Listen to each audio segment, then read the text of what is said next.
humans, hippies, earthlings, whoever you are, wherever you are, whatever you're doing, and if you're lucky enough indeed to be doing it. So I'm Bushka, on Blitz, and today I want to talk to you about Normandy, the new map from Wargaming that came to us in patch 5.6.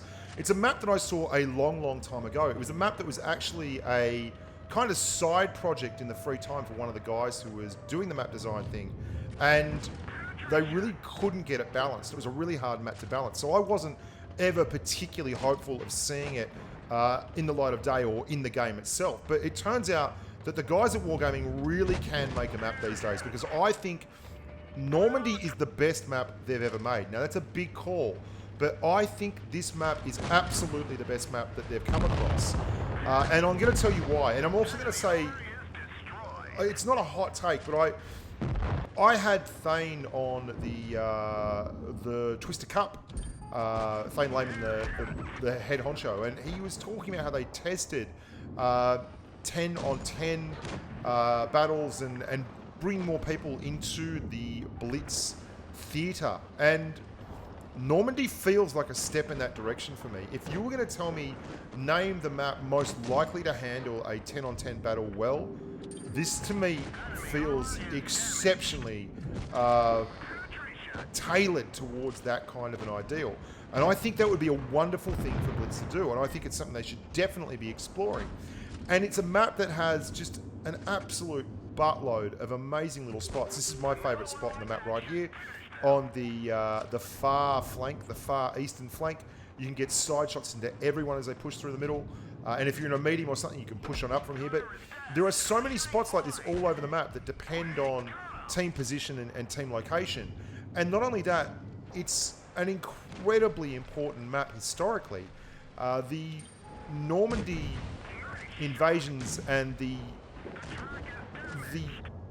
fact that this is in the game it's an iconic map. It's something that should have been here a long time ago. The big problem was it didn't work on PC. I played the map on PC and I hated it. In fact, I hated it to bits. It was one of the worst maps I've ever come across. It was just an absolute train wreck of a map, and I really didn't enjoy it. And I was stunned when I played it on a touch screen, and it just delivered in every single area. It looks the goods. It's got a fantastic feel of space, and dynamic gameplay is definitely encouraged. And there are so many spots to go where a 183 will not nuke you. You know, and there are so few spots to go as a camping TD style of player where you can actually get away with just sitting there doing nothing and firing without exposing yourself. I mean, obviously, there are little bits and pieces for all the players on this map, and they endeavour to put little bits and pieces for all the players on this map. There's a reason why tanks have gun depression and strong turrets and are able to side scrape, and those are the criteria by which they decide where a tank goes on a map. And this map just has a little bit of love for absolutely bloody everyone. And I've got to say, again, I mean, it's blown me away, the quality of the map design here. It is well and truly my favourite map at the moment, and it's a map that I wish they'd put into heavier rotation. I seem to have to play an awful lot of games to get a hold of this map. Something else that I think they've really kept an eye on here is the eSports side of things. This is a map that is going to be fantastic. On channel the other day, I ran in fact it was yesterday, I ran a 3v3 quick tourney for the patrons, and it was a roaring success. We had a whole lot of fun doing it, and it was a great giggle. And the thing that I found was this map is just absolutely custom built for that quick fire tournament gameplay style. There are so many corridors that you can push down, and it offers so many opportunities to be aggressive that it's definitely built with an eye towards esports.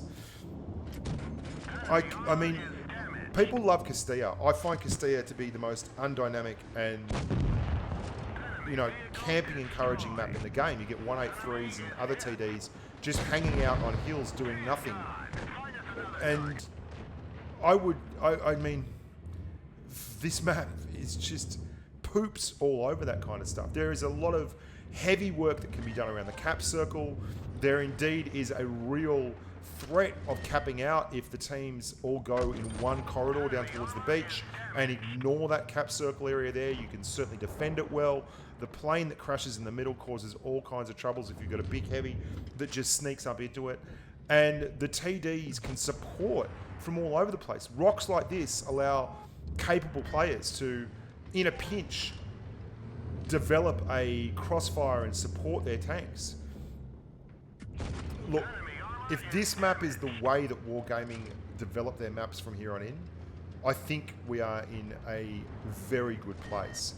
A lot of people will tell you that the good old days when, you know, there were hills and things. Man, if you want to watch the good old days, go and watch my ISU 152 review, the first one I did. The SU 152, sorry. No jokes. I am like 300 feet above the air, completely unspotted, firing into the middle of the map without anyone seeing me and getting hit for 640 alpha. Like, it wasn't fun for anyone that actually wanted to move the map. If you wanted to move the map, what you got was a face full of camping TD. And I'm not a big fan of that. I like maps that encourage people to get out there and have the opportunity to flank and push and move, and that TDs are support tanks or tanks that can intimidate a flank, but they aren't the only avenue available.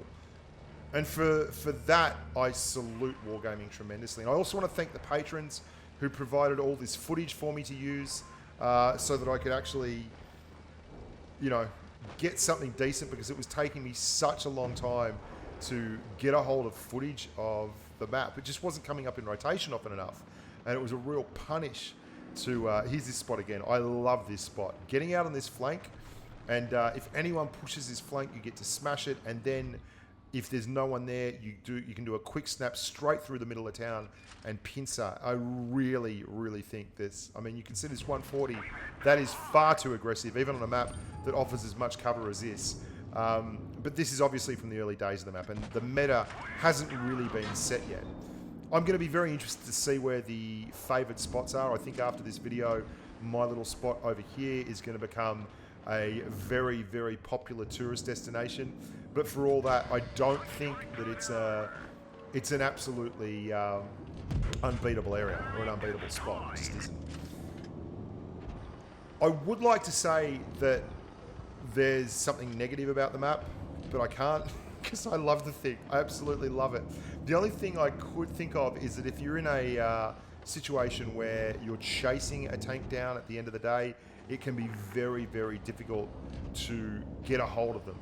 It is a very wide open map with a lot of depression areas or depressions and swales in the ground, which allow for tanks like T110E5 or a Leopard 1 or an FE4202 to really ridge fight and peekaboom, but at the same time to stay hidden if you're an Object 140 or a T62A down behind cover.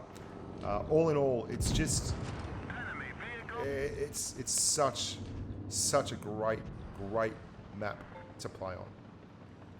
And the fact that they've managed to actually pick it up by its bootstraps, the guys on PC could do a lot worse than look at the mobile iteration of this iconic map and copy it, because wow, I mean, the way they've differentiated the lanes from PC to mobile, especially on this eastern flank, is just genius. If you've ever driven it on PC, you know exactly what I'm talking about. The big ridges that run all the way down the thing and just get their asses camped off with all those trees. This is the map for me. I will 10 out of 10 play it again. I hope you enjoyed that, guys. There's lots more stuff coming on the channel. We're going to be doing another quick 3v3 tournament on Wednesday evening EU time. So if you're a patron, get into that.